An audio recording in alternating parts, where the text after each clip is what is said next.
An 18-year-old boy goes missing, to be found dead 7 years later, only 2 blocks from where he lived. Whatever happened to Joshua Maddux? Was his death accidental, or was it murder? My name's Adrian, let's investigate.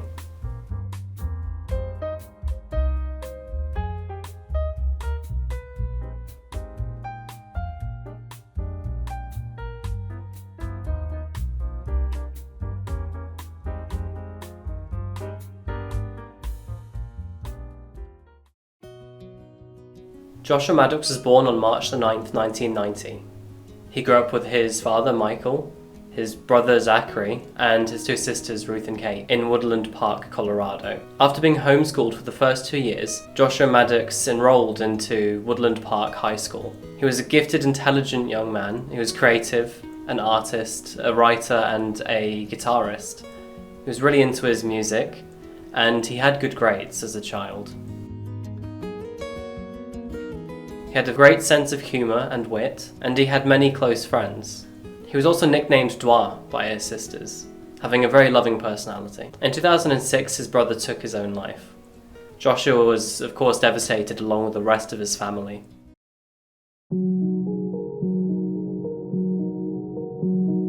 Two years later, on May the 8th, Joshua woke up in the morning, told his sister Kate that he was going out for a walk. That'll be the last time that anyone saw Joshua alive. With Josh being a lover of the outdoors, it wasn't unusual for him to go out for a walk. He would often go by himself or with friends. But as the days passed, it became more and more strange that he wasn't coming home. So after 5 days of Joshua missing, they finally reported his disappearance to the police. On the 13th of May, Joshua's father called the police to report him missing. He said, "I got up one morning and Josh was there, then he just never came home. The next day he still didn't come home. I called his friends, nobody'd seen him. Nobody knows where he is." The community searched for Joshua for days, and then weeks, and then months in the surrounding park area. But no dice, Joshua was never found. Joshua's sister eventually shared a post on her Facebook. Since Josh was 18, it has been reasonable to assume he may have decided to leave town to start a new life. As one of his 2 older sisters, I've always chosen to believe that this was the case. I've expected Josh to return home to my father's house at any time with a wife and small children so that they can meet their grandparents and 2 aunts. Josh has always been known for his musical and literary talent, so maybe we would find him playing music with a band on tour or catch him writing successful novels under a pen name so that he could keep his preferred lifestyle of solitude in the woods. Now, no one had any reason to believe Josh was in danger. He wasn't that kind of guy. He graduated from high school with good grades, he was well liked by his friends, and he often kept out of trouble. He had been doing well and he was happy around the time that he disappeared. The police had no reason to suspect that he was in danger, so they filed a missing persons report under his name. The case eventually went cold. His father, Mike, retained ownership of the house that he grew up in case, whenever he did decide to come home, that he would know exactly where to go. But no news of Josh ever came forward. The case just simply went cold.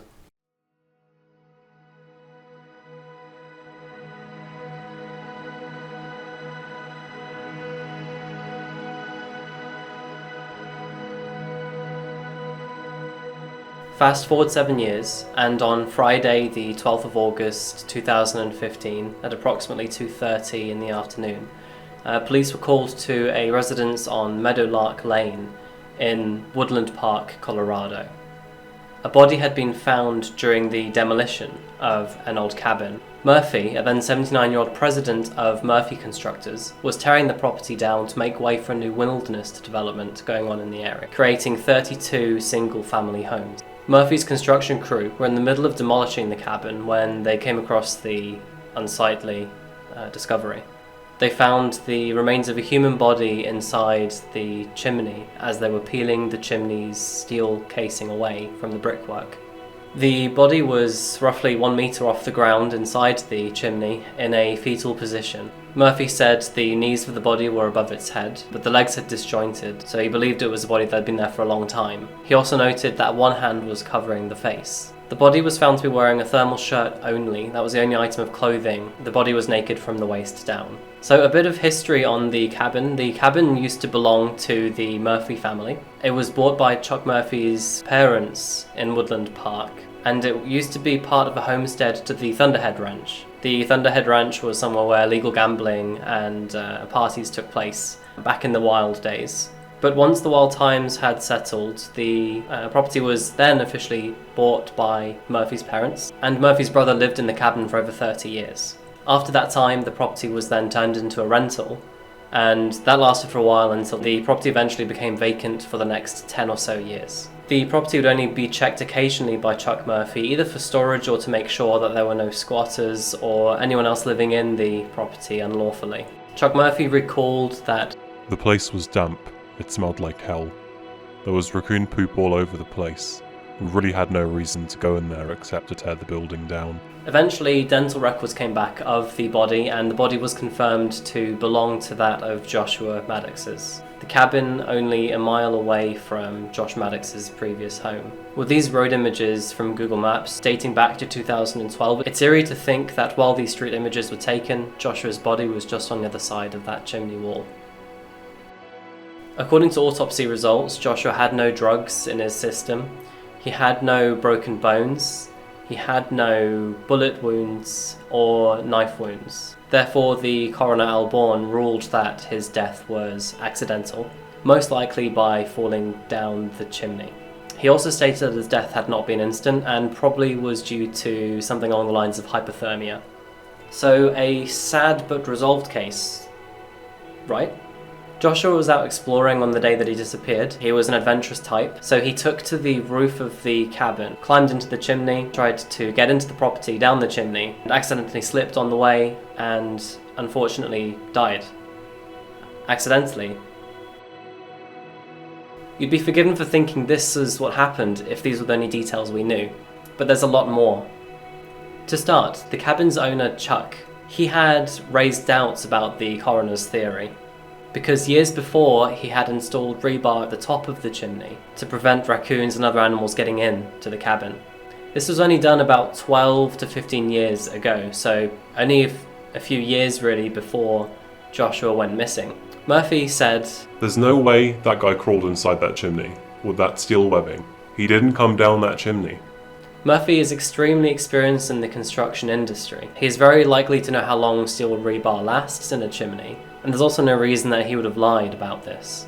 This means it's much more likely that Josh entered the chimney from inside the cabin rather than from out. Also, if he did actually climb down the chimney from outside, the leading theory of his death is through compressive asphyxia. This is where in a chimney your legs are forced above your chest, and the compression of your legs onto your chest actually prevents you from breathing. But Murphy reported that Josh's legs were downwards as if he was in a fetal position. It's still possible to die from compressive asphyxia with your legs downwards, but it's much more difficult.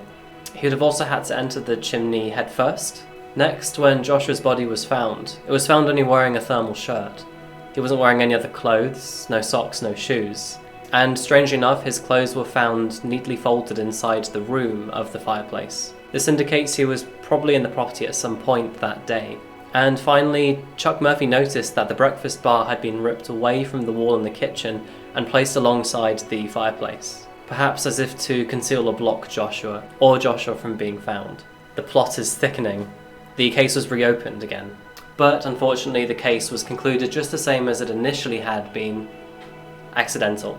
So with these new details, the only way that Joshua's death could have been independent and accidental is if Joshua went into the cabin, took off all of his clothes other than his shirt, folded them up neatly in the room, then walked outside naked just wearing a shirt, got onto the top of the roof and climbed down the chimney head first, and then became trapped. Yeah, that doesn't sound credible to me, Chief. That leaves two other options, really. Joshua was in the cabin, he stripped down to just his shirt, and then independently and willingly got into the fireplace himself, and then into the chimney, which I don't think he would do. Why would you do that? Or he was murdered and his body was put there. Let's look at that final option into more detail. During the investigation, the coroner had mentioned that several phone calls were made to both the police and the coroner's office. These phone calls suggested leads of possible suspects that may have been involved in the killing of Joshua Maddux. One claim cited hearing the suspect say, "I put Josh in a hole." Although this tip was ignored, one of those sources spoke out on Reddit a few years later. The source said, "I went to high school with this skinny dorky hippie named Andy who played guitar in a band. I was never good friends with him or anything, but a year or so after I graduated, one of my good friends, Josh, started hanging out with him and then went missing. Last I heard, Andy was telling another friend, 'Yeah, me and Josh have been spending a lot of time together. We're planning on a trip to New Mexico.'" The person in question, Andy, was known as Andrew Richard Newman in the Woodland Park area in Colorado. He was a confirmed student at the same high school as Joshua Maddux, and Andrew and Joshua were also both enthusiastic about music and relatively the same age, so there's a likelihood that the two knew of each other and were potentially even friends. Although we know that Joshua evidently didn't go with Andy to New Mexico, we do know that Andy actually did in fact go to New Mexico in 2009. In May 2009, while in New Mexico, Andy befriended a man at a bar called James Walito. James Walito was a caretaker of a disabled man, and while there, Andy asked James if he could crash at his place for a while. James, being the good Samaritan that he is, he let Andy go with him and his disabled friend back to his apartment. While home, Walito took a shower, and after he got out the shower, he came back to the living room, where he found his disabled friend dead, stabbed to death in his wheelchair. Conveniently, Andrew Newman was gone. In June of the same year in Texas, Andy was taken to the police station after being caught in a property where the homeowner hadn't given him consent to be there. Andrew was actually found with the homeowner's two children, both of them under the age of 16. He didn't like the way that Andy was behaving, so he took him to the police station. While there, Andy Newman agreed to giving his fingerprints, and his fingerprints actually matched those of the murder scene back in Albuquerque, New Mexico, where the disabled man had been stabbed to death. Andrew also admitted to another murder, not that of Joshua Maddux's, but of a woman in Taos, New Mexico. He claimed that he killed her and stuffed her body in a barrel. However, the police in New Mexico already had a suspect, so the case was dropped from Andy Newman. Right. Andrew Newman's whereabouts throughout the next several years are unknown. It's probably because he was in prison for most of it. However, he picked up a fresh sentence in 2012 in Utah. This sentence included 7 charges, one of them being the assault of a police officer. He was then charged yet again in 2015 in Jacksonville, Florida, for trespassing onto a property. And once again, he was picked up in February 2018 for burglary and trespassing onto a property. In December 2018, Andrew was then picked up in Brazos County in Texas for the assault of 3 police officers, where he was later charged for burglary of an unoccupied structure back in Florida and fleeing Florida as a fugitive. At the time of this video, he's still currently behind bars, serving his time in Brazos County in Texas. He even made news back in March 2019 for assaulting a detentions officer while in prison.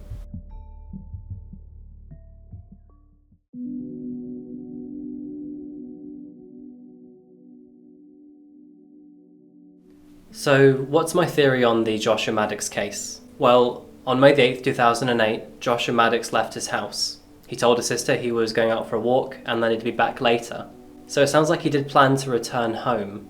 Later that day, either through force or voluntarily, he entered the cabin on Meadowlark Lane, and while in the cabin, Joshua's fate turned into murder by another individual. Tests confirmed that there were no bullet holes, no knife wounds, no marks on his skin, but what they couldn't rule out was asphyxiation, for example in a chimney, which means that he could have also died from being strangled. The lack of clothes suggests that there could have been some sort of sexual activity, either voluntarily or involuntarily. After the murder, in which the motive is unknown, Joshua's body was then forced into the chimney via the fireplace. The breakfast bar was then ripped off the wall in the kitchen and put in front of the fireplace to conceal off the area, potentially to block off the smell, and to prevent people from looking in the chimney and discovering the body. What we do know is that Joshua went missing in 2008, shortly after allegedly beginning to know Andrew Newman. Andrew Newman would soon move away and begin building his long streak of charges on trespassing, assault, and potentially even murder, It's not a large stretch of the imagination to think maybe he could have done that back in 2008. But with Andy's nomadic lifestyle, police could never really pinpoint where he was during the time of Joshua Maddux's initial days. And with the crime scene aging 7 years before it was found, and then the demolition of the crime scene shortly after, and Joshua Maddux's body being cremated, it's very unlikely that we'll ever find out what exactly happened to Joshua Maddux. And while we can theorise about the links between Angie and Josh, none of this is concreted in evidence. So unfortunately, this is something that will probably forever stay unknown as a mystery. We can only hope that maybe one day someone comes forward. But until then, this case will lie closed.